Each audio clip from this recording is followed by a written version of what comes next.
So hey guys, দেখো আমি কিন্তু রেডি সেডি হয়ে ফাইনালি বিয়ে বাড়ি চলে এসেছি। আর তারপরে দেখো এখানে ব্রাইড কিন্তু করছে হাতে মেহেন্দি, যেহেতু আজকে ওর ছিল আইব্রো বাদ। দেখো ওর পুরো মেহেন্দি কমপ্লিট হয়ে যাওয়ার পর তারপরে কিন্তু এখানে সবাই বসে গেছে মেহেন্দি করার জন্য। আর ও কিন্তু শাখা পরে এসছে, তো সেটাই দেখাচ্ছে।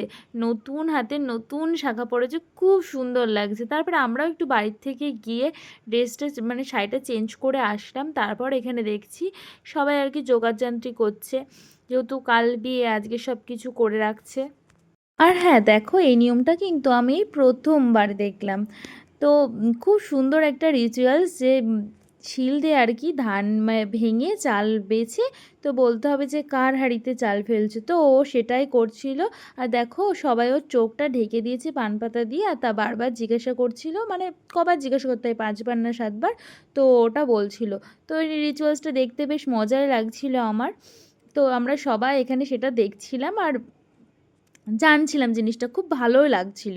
তারপরে কিন্তু দেখো এখানে কিন্তু কুলো ডালা আর কি সাজাচ্ছিল। তারপর কিন্তু আমরা এই রিচুয়ালসগুলো দেখে খেতে বসে গেছিলাম, কারণ আমরা বাড়ি চলে আসবো। আর বিয়ে বাড়িটা কিন্তু আমাদের বাড়ির থেকে খুব একটা বেশি দূরে না, তাই আমরা রাত্রেবেলায় বাড়ি চলে এসেছিলাম আর কি। তার সকালবেলায় আবার দেখা হচ্ছে গায়ে হলুদের ভিডিও নিয়ে। তো ওয়েট করো নেক্সট ভিডিওর জন্য।